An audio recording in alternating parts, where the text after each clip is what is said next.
kasus korupsi dana hibah pramuka ini berapa nominal kerugian negaranya? Kerugian keuangan negara dugaannya sebesar kurang lebih 6,5 miliar.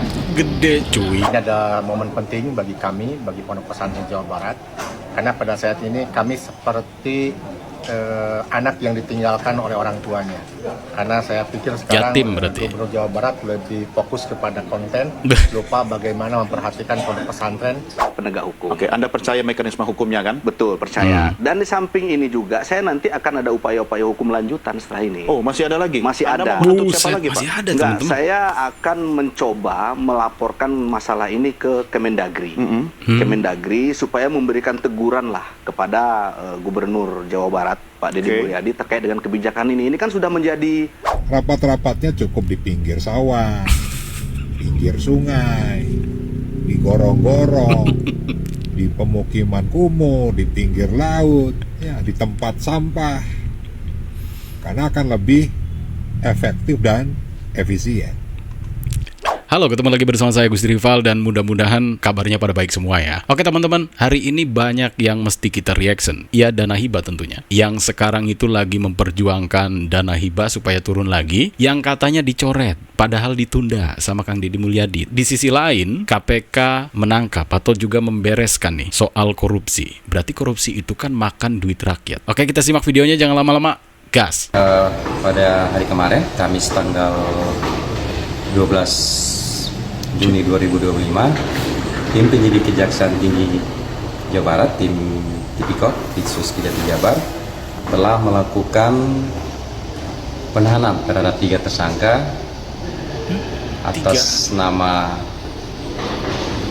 DNH, DR, dan EM yang ditahan di Rutan Kelas 1 Bandung selama 20 hari dari tanggal 12 Juni 2025 sampai dengan 1 Juli 2025. Dari 3 tersangka yang dilakukan penahanan, ada 1 tersangka yang tidak dilakukan penahanan karena yang bersangkutan telah dilakukan penahanan dalam perkara kebun binatang, yakni atas nama tersangka YI. Nah, kasus korupsi dana hibah pramuka ini berapa nominal kerugian negaranya? Kerugian keuangan negara dugaannya sebesar kurang lebih 6,5 miliar. Gede cuy. Itu dari 6,5 tahun itu anggaran buat saya mah. berapa aja? Dan hibah tersebut dari tahun anggaran 2017, 2018, dan 2020. Berarti sebenarnya sudah lama ya praktek-praktek seperti ini. Ya mudah-mudahan di tangan Kang Deddy Mulyadi, Jawa Barat lebih maju lagi, menjadikan memang Jawa Barat itu menjadi istimewa. Musyawarah besar seluruh pondok pesantren se-Jawa Barat. Nah, ini Ketua JKSN, Jaringan Kiai Santri Nasional Nanti kita jelaskan ya, apa JKSN ini, teman-teman. Provinsi Jawa Barat. Jadi saat ini kan pas ada rencana ada pembahasan RPJMD dan undang-undang fasilitasi pondok pesantren. Ya, di sana amanatnya bagaimana Pemprov Jawa Barat merencanakan program-program untuk fasilitasi pesantren itu di dalam rencana pembangunan jangka menengah daerah. Jadi ada kerja gubernur 5 tahun, ada juga kerja tahunan. Nah, sehingga ini perjuangan kita semua, ya kan? Siap. Terima kasih banyak Pak Ketua, Pak Ono, Wakil Ketua DPRD yang hadir pada kesempatan ini. Ini ada momen penting bagi kami, bagi Pondok Pesantren Jawa Barat, karena pada saat ini kami seperti anak yang ditinggalkan oleh orang tuanya. Karena saya pikir sekarang Yatim berarti. Gubernur Jawa Barat lebih fokus kepada konten, lupa bagaimana memperhatikan pondok pesantren, di mana pondok pesantren adalah pilar utama dalam membangun Jabar istimewa. Terima kasih Pak Ono, mudah-mudahan ini Sami-sami. bisa dibantu, disuarakan dan didengar oleh Gubernur Jawa Barat. Siap. Oke, saya menanggapi sibuk dengan konten ya. Kalau nggak ada konten Kang Deddy Mulyadi, saya tidak tahu nih ada dana hibah yang gedenya segini, segini ke wilayah itu dan itu. Kalau misal nggak ada konten ya, karena kan itu akan tersembunyi, bener nggak? Ya bener. Oke, mari kita bahas yang dibicarakan sama Kang Ono Surono soal JKSN ini apa. Jadi JKSN itu teman-teman, menurut ini kitab Google ya, Jaringan Kiai Santri Nasional, berfungsi sebagai wadah atau forum komunikasi dan koordinasi antara kiai dan santri gitu, seluruh Indonesia. JKSN ini bertujuan untuk memperkuat peran serta kiai dan santri dalam berbagai bidang, termasuk pendidikan, sosial, ekonomi, dan politik. Ingat ya. Secara khususnya JKSN juga berperan dalam mobilisasi politik, terutama dalam mendukung tokoh atau pasangan calon tertentu dalam pemilihan umum. Ya, sekarang sudah jelas JKSN itu apa. Langsung kita tanyakan ke Pak Adel yang sudah hadir di sebelah saya. Pak Adel, Anda warga Bekasi? Ya, saya KTP warga Bekasi? Kalau KTP Jakarta. KTP Cuman Jakarta. anak saya sekolah di Bekasi, Oke, Jawa Barat. Anda kok berani sekali melaporkan Gubernur Jawa Barat, tempat tinggal Anda di Bekasi. Gimana itu ceritanya? Ini sebetulnya bukan masalah berani atau nggak berani sebetulnya. Ini terkait dengan supremasi hukum menurut saya. Baik. Jadi yang namanya Indonesia ini kan negara hukum. Istilahnya Rechtsstaat lah, bukan negara kekuasaan atau Matsstaat. Artinya seluruh warga negara, baik rakyat jelata, bahkan pejabat seperti Kang Deddy Mulyadi ini harusnya menjunjung tinggi hukum. Artinya apa? Segala kebijakan yang dikeluarkan, apalagi ini menyangkut anak manusia, itu harusnya punya payung hukum yang kuat. Saya boleh tahu Yang profesi Anda sehari-hari, Pak Adel?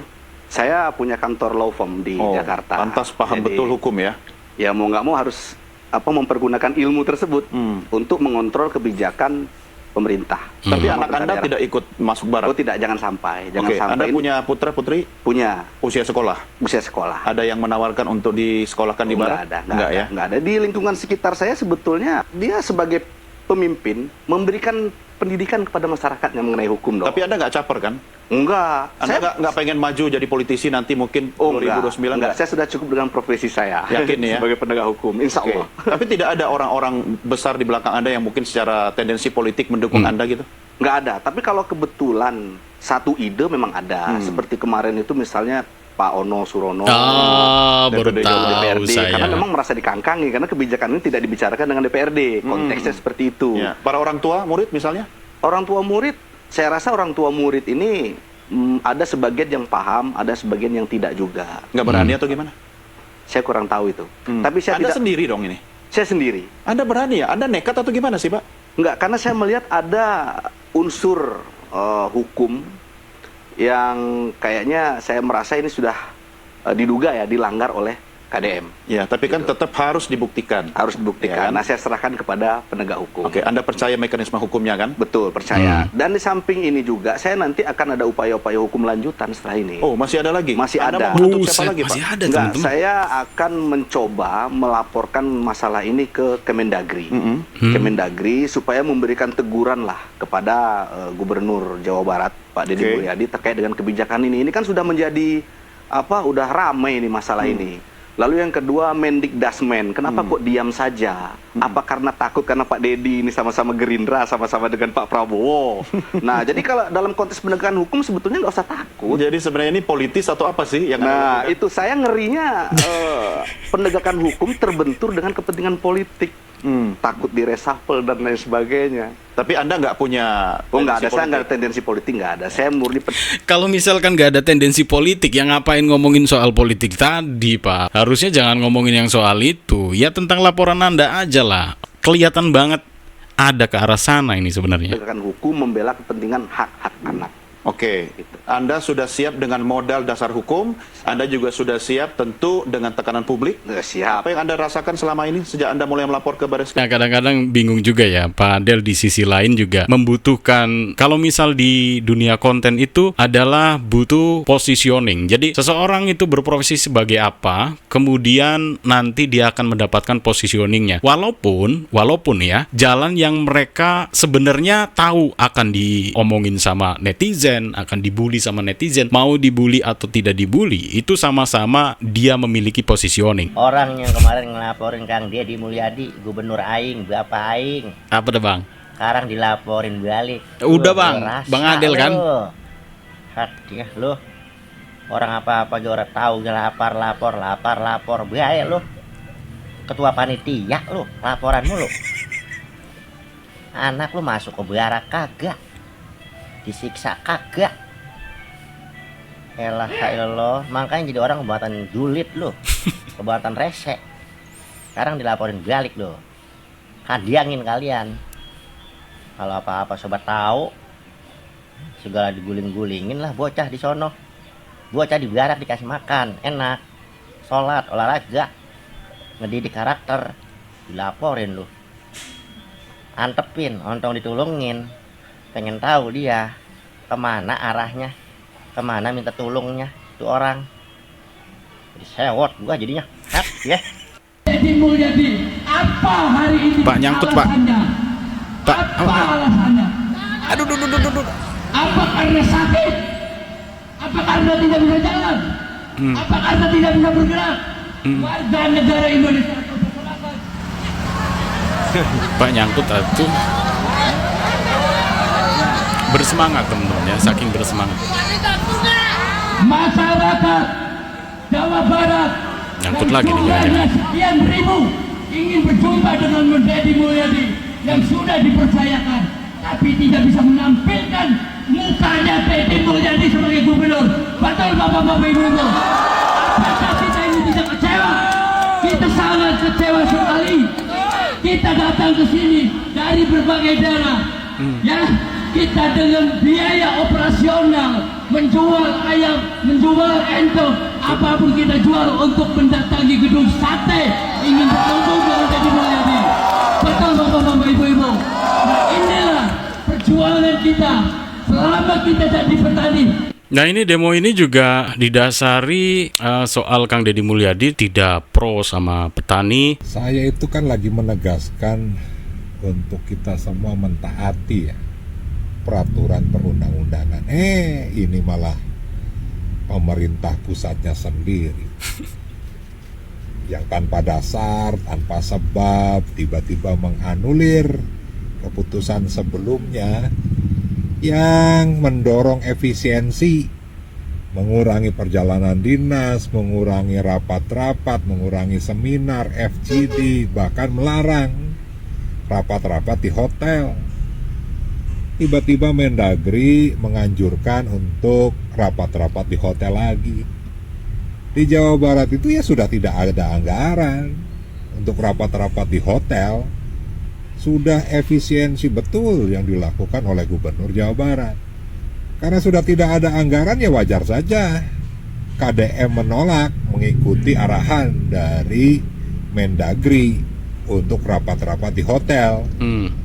Dan kita doronglah rapat-rapatnya cukup di pinggir sawah, pinggir sungai, di gorong-gorong, di pemukiman kumuh, di pinggir laut, ya di tempat sampah. Karena akan lebih efektif dan efisien. Ih, Kang Ono. Kalau Kang Ono udah ngomong tuh udah deh teman-teman pokoknya. Jadi tetap aja ada ending nyengirnya Kang Ono itu loh, gue demen pokoknya. Oke lah teman-teman ya. Jadi memang lagi ramenya seperti itu sih di Jawa Barat ini. Luar biasa teman-teman ya.